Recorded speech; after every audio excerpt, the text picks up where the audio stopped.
So I wanted to start by asking you about shooting season two during the pandemic. What was it like shooting in Spain during COVID? Well, it was, I probably had the same, frustrations and restrictions that most other countries had for filming, with one exception, and that would be that in Spain, so much of the life is outdoors, Mhm. restaurants, things like that, that it wasn't as, I think, oppressive, for a lot of places. Like restaurants could stay open because they had an outdoor component. And for us shooting, we were, as you can see in the show, also we were spent quite a bit of time in outdoors shooting locations. So although we had all the issues with masking and protectiveness and everything like that, I think it was probably better to be in Spain than most places. Um, and then, of course, the only other downside was, when people on the show got sick, it became obviously a struggle to reorganize shooting around that. But, that happens no matter where you are with COVID. Mm. And so that had nothing to do with Spain. We felt pretty lucky. We didn't have a ton of people who got COVID that disrupted production. So Mhm. it was nice that at the end of the day, the whole pandemic was really more of a function of preventative, as opposed Mhm. to it hurting us as a function of people getting the disease. Well, you really just don't notice that it was shot during pandemic conditions. It looks great. There are crowd scenes, obviously, and everything looks fantastic. Every now Um, and then we would roll cameras and we would forget to tell people to take their masks off in the background. So there's a few takes where there's a bunch of people wearing masks, and just because it just sometimes you get so comfortable you forget. so let's talk about Ava because I Yeah. love Ava. And I love the journey that she goes on in season two. Can you talk about how, coming off of season one, how you wanted her to grow as a person and also as the warrior nun in season two? Yeah, well, the thing with season one, and with all season one shows, is that the lead character is being introduced to the audience in a way that you need to kind of get to know them in a way that you connect with them before they get to take their journey. And with season one, we had a lot of mythology to unpack. We had a lot of back and forth, and more exposition, because the audience needed to know the stakes of the world and also the mythology of the warrior nuns, and also they need to get to know how Ava could integrate in an honest way into this group. And so the nice thing about season two is we get to pay off all of that. Mm-hmm. Season two really is the promise of what season one sets up, in that Ava has to commit now to being the warrior nun and all of those things that entails, which is a journey, obviously, of self-defining understanding, but also of sacrifice. And Right. so the chance to put Ava at the front of the firing line and to be the tip of the spear was just so much fun, because both Alba and myself were frustrated that there was less for her to do in season one action wise. And we really wanted to reward the audience and the character by having her in the middle of a lot more action in season two, which, as you can see, we did. And so for me, it was that lovely combination of a character that doesn't just get to do more, which Mm-hmm. she does, but also gets to grow more as a character, in that she becomes really appreciative of what she's become part of, and also how she can protect the people she cares about. And that's what being a hero really is. It's about, it's not just having superpowers. It's about what sacrifices you're willing to make for the people you love. And so it was really, I thought, is season two, our job was to get Ava to a place where we believed she was willing to give everything up for the people she cared about. Was, as you mentioned, Alba being frustrated in season one by not having as much action. Was she chomping at the bit to finally have full-on superhero fights in season two? Yeah, I think she was, until she realized how much work it was involved, because the training is intense, and of course every scene with action has to be rehearsed well in advance. And we're very proud that our cast does a lot of their own fights and a lot of Mm-hmm. their own action. We work hard to give our cast the opportunity not to be doubled in many cases.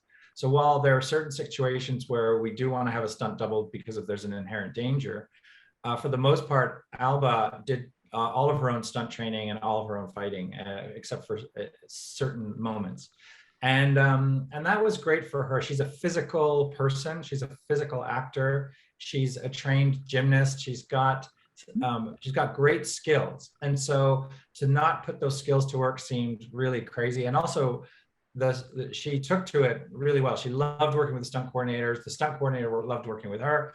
So it was a real match in the sense that we could really lean into the action stuff and have her do more than we had in season 1, which she, I think, really appreciated, although it was a ton of work. We worked her hard, but it's the kind of work where you feel really good at the end of the day, even though you're exhausted and maybe a bit bruised. You do feel like you accomplished something, and she had that sense. Yeah, I mean, I thought the episode 7 fight with Lilith was the best fight of the whole series so far. I'd love to see some BTS. Like, I wish they'd release your behind the scenes footage and you should see how those things are put together, because they were so good. We'll put some BTS together, because obviously there was we did a lot of VFX work on that fight sequence and a lot of choreography and a lot of camera trickery to make that work. But I'm really glad you appreciated it as the showrunner, but also as the director of that scene. Yeah. So was pairing up Ava and Beatrice always the plan, or was that something you realized in season 1 when you saw the chemistry between Alba and Christina? No, we did. It was on the page in season 1 before we cast the show that Beatrice and Ava were going to be our kind of, I guess you could say the undercurrent of more than just friendship was going to be there. We definitely had that in mind. And so I think in the execution of season 1, we saw how much better it was than what we wrote because of the actors and because of the nuance that Christina and Alba bring. It really was, I think, something that made it easier for us in season 2, because we felt so much more confident about them in that relationship could work and be. And again, it was the journey, right? It's never about the destination. It's always about the journey. So we just knew that the journey with those two would be interesting. It would be complex, but also truthful. And I really thought they did an amazing job playing that. Yeah, their chemistry together is so good. Like, the camera just loves them together. And when I watched the first couple episodes of season 2, when they were dancing in the Alps, and I said to myself, this feels like a love story now. And then it actually it tracks that way, and it pays off at the end. Well, we couldn't run it through the whole season, but we did want to sort of bookend it with that sense, because we didn't want there was so much to do in the show. As you know, there's so much plot. And there wasn't a ton of space for the romance part to feel like it wasn't slapped on, So it felt like we would be doing the characters a disservice if we didn't make those moments feel earned and honest. So we tried to sort of create the shape of a season where that journey of their, relationship felt that we earned the ending. We earned the final few beats in episode 8, and that was, I think, important to us, that didn't feel like I didn't want it to feel like we were just taking advantage of a situation we knew the fans wanted. Right. So I also wanted to ask you about the Halo, and in season 2, Adriel's cross affected the Halo and can shut it off. So that kind of explained why Ava would lose her powers every now and then. But I know I tweeted you a couple of weeks ago about, I had a theory that because Ava is a unique warrior nun, and the Halo has to basically keep her alive 24/7. It expends way more energy, and maybe that explains why her powers are in flux. So I just want your thoughts on how the Halo works. Yeah, we always felt like with Ava, the Halo was already working just to brought her back, and to keep her alive, and to keep her from being, disabled. So when she uses the Halo powers, it's much more dramatic in the sense that it expends its energy faster and in a more dramatic way for her than may of other warrior nuns. And then if you add to that the interference that Adriel's creating with this energy in the air, essentially this prayer power, and it designed specifically to reduce her power, then you can sort of see how we can make the kryptonite part of Ava's superpower a bit more tied to story and to character, as opposed to it just being a random thing. We wanted it to feel a bit more holistic and a bit more tied to her specifically. And in another person, it would function differently. But you did see in that flashback of Mother Superior when she had, again, the halo isn't infinite. It does have its limits, and so we wanted to keep that idea of the mythology, the halo, alive through that scene. I know. I also, as you mentioned, Mother Superior, and I love the increased focus on her and her story, and also Camilla getting much more to do. I thought that those two were fantastic. But I also wanted to ask you about Mary missing season 2. What was the decision behind that? Well, the plan was to have Mary in season 2, and unfortunately, at the beginning of season 2's filming, Toya had to leave the show for personal reasons. So we had to very quickly sort of retool the show to accommodate that, and we didn't want to recast her because I think it's too iconic a character. And so what we had to do is sort of figure out a way to tie in what had happened at the end of season 1 in a way that didn't feel too clunky, and didn't feel too slapped on. And at the same time, we had to deal with the reality that Toya was just not available for filming. Right. So it was a very challenging puzzle, but we figured it out, I think, in a way that I think honors Shotgun Mary's character in a way, and also sets up, the new characters that emerge in season 2. So I'm hoping it plays out well. It's always awkward when it's not the plan. Right. We had, we did not plan this, but we had to sort of adjust on the fly. And there's also Lilith, who went through her own fantastic transformation and journey. And I wanted to ask you at the end. So when she fought Ava, it seemed to me that Ava slashing her with a divinium sword kind of knocked her to her senses. Because I was trying to figure out why she turned. Yeah, it's a combination. I think it's seeing the real Adriel also. I think when all the way through, Adriel has been selling Lilith on the idea that he's there to enhance her being the true version of herself. But he's not the true version of himself. He's wearing a mask, a human mask. And there's something else underneath that is not human, clearly. And I think that, at the end of the story, when Lilith has sort of experienced all of what Adriel's plan is and all of the elements that are going into it, the capper for her, when she sees that he is indeed a monster under all of that disguise, I think it makes her at least take a step back. It's not that she has to change massively her point of view. I think it's just that she takes pause. And in taking that pause, she removes herself from the fight, and that's enough. It's not like she changed sides. She leaves at the end. She thinks that Ava deserves a second chance and helps her at that moment. But it's not like Lilith is a different character at the end. She just took a pause in that seeing Adriel for what he was made her now become even more independent as a woman, I think, and not under the thumb of someone, not under the control of someone. Speaking of that, you introduced Raya as basically the god figure from Adriel's realm. Can you talk a little bit about that character? We saw just little glimpses of her, especially towards the end.